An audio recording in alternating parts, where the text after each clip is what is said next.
اور وہ ہے رؤیت ہلال کا صحیح مسئلہ. رؤیا عربی میں کہتے ہیں دیکھنے کو، اور ہلال کہتے ہیں چاند کو. یہ ہا آنکھوں والی ہے، اس کے نیچے زیر ہے. چاند دیکھنے کا مسئلہ، the most critical issue of moon sighting. انشاءاللہ اس کو میں ڈسکس کروں گا. میرے بھائیوں، یہ جو چاند ہے اس کے حوالے سے قرآن حکیم میں کئی مقامات کے اوپر آیات نازل ہوئی ہیں، لیکن ان میں سے 2 مقامات امپورٹنٹ ہیں جو میں شروع میں ڈسکس کروں گا. اس کے بعد انشاءاللہ 5 صحیح الاسناد احادیث اور پھر 5 علمی پوائنٹس انہی آیات اور صحیح الاسناد احادیث کی روشنی میں انشاءاللہ تعالی. پہلا مقام میرے بھائیوں قرآن حکیم میں ہے سورۃ البقرہ کی آیت نمبر 189. اعوذ باللہ من الشیطان الرجیم، بسم اللہ الرحمن الرحیم. یسألونک عن الاہلہ، اے محبوب صلی اللہ علیہ وآلہ وسلم، یہ آپ سے سوال کرتے ہیں چاند کے گھٹنے اور بڑھنے کے اعتبار سے کہ چاند گھٹتا اور بڑھتا کیوں ہے. تو اللہ تعالیٰ اپنے محبوب صلی اللہ علیہ وآلہ وسلم کو اس کا جواب ارشاد فرما رہا ہے، قُلْ هِيَ مَوَاقِيتُ لِلنَّاسِ وَالْحَجِّ. اے محبوب صلی اللہ علیہ وآلہ وسلم آپ فرما دیجئے کہ یہ لوگوں کے لیے اوقات کی کیلکولیشن کا ذریعہ ہے، ٹائمنگ کی کیلکولیشن کا ذریعہ ہے، اور حج کے جو اوقات ہیں ان کو معلوم کرنے کا ذریعہ ہے.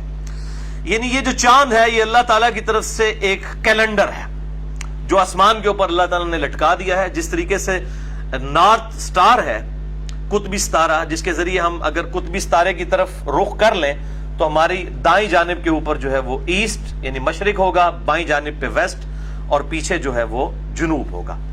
اسی طریقے سے یہ جو چاند ہے یہ بھی دنوں کی کیلکولیشن کے لیے بڑا آسان ذریعہ ہے. وہ انشاءاللہ میں ابھی آپ کو اس حوالے سے سمجھا بھی دوں گا. اور قرآن حکیم میں ایک اور مقام پر اس کے گھٹنے اور بڑھنے کے اعتبار سے جو ذکر ہے وہ سورہ یاسین کی بڑی مشہور آیت ہے، آیت نمبر 39 اور 40. وَالْقَمَرَ قَدَّرْنَاهُ مَنَازِلَ حَتَّى عَادَ كَالْعُرْجُونِ الْقَدِيمِ.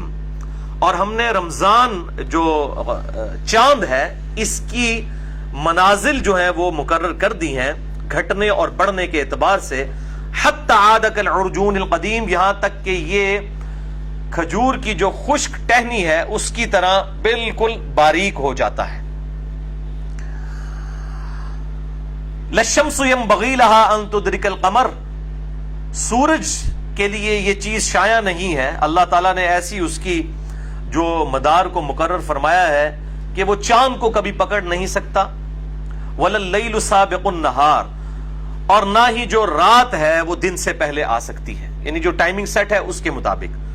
وَكُلٌّ فِي فَلَكٍ يَسْبَحُونَ، اور جتنے بھی اجرام فلکی ہیں تمام کے تمام آسمان میں اللہ تعالیٰ کے حکم سے تیر رہے ہیں.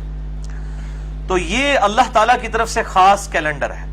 اب آپ اس کیلنڈر کو بھی سمجھ لیں، یعنی اب آڈینس جو مجھے دیکھ رہے ہیں، میں آپ کے اعتبار سے وہ چاند کی شکلیں بناؤں گا. 2 ایکسٹریم شکلیں، چاند جب نکلتا ہے اور جب بالکل چاند آخری تاریخوں میں ہوتا ہے، یہ اس کی صورتحال ہوتی ہے چاند کی. یہ جو آپ کے دائیں جانب ہے، یہ چاند جب نکلتا ہے تو اس شکل میں نظر آتا ہے، جس کا پیٹ جو ہے وہ رائٹ سائڈ کے اوپر ہوتا ہے. تو آپ کو یوں چاند نظر آئے گا اور بالکل باریک، اور پھر آہستہ آہستہ یہ بڑھنا شروع ہوگا، یہ سینٹر تک پہنچے گا 7ویں تاریخ کو. پھر جب 14 تاریخ ہوگی یہ تو پورا گول ہو جائے گا، اور پھر اس طرف سے گول کم ہونا شروع ہوگا. پھر یہ 21 تاریخ کو اس کا ہاف بنے گا، سیمی سرکل، اور اینڈ پہ یہ چاند جو ہے وہ یہاں پر باریک بالکل اینڈ پہ جا کر ہو جائے گا، جس طریقے سے پاکستان کے جھنڈے پہ ہے. اب یہ پاکستان کے جھنڈے کے اوپر جو چاند بنانے والوں نے اس وقت غور و فکر نہیں کیا کہ وہ چاند انہوں نے آخری تاریخ کا بنا دیا ہے. اس لیے آپ دیکھیں کہ وہ جماعت اسلامی والوں نے جب اپنا جھنڈا بنایا تو انہوں نے ایسے چاند نہیں شو کیا ہوا، وہ ایسے کیا ہوا ہے.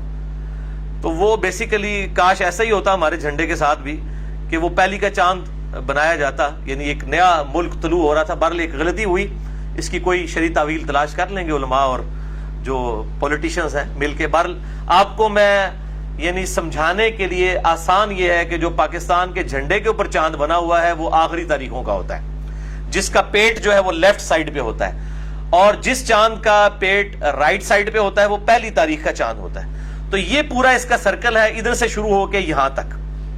تو یہ 29 سے 30 دنوں کے اندر یہ مکمل ہوتا ہے۔ بعض مہینے 29 کے ہوتے ہیں، بعض 30 کے ہوتے ہیں۔ تو یہ اللہ تعالیٰ کی طرف سے کیلنڈر ہے، اور جس کو تھوڑی سی سمجھ ہے، جس طریقے سے میں نے بتایا پیٹ کو اگر آپ اندازہ لگا لیں کہ اس کی کرو کس طرف ہے، تو آپ فوراً اندازہ لگا سکتے ہیں کہ یہ اس وقت چاند کی کون سی تاریخ جاری ہے۔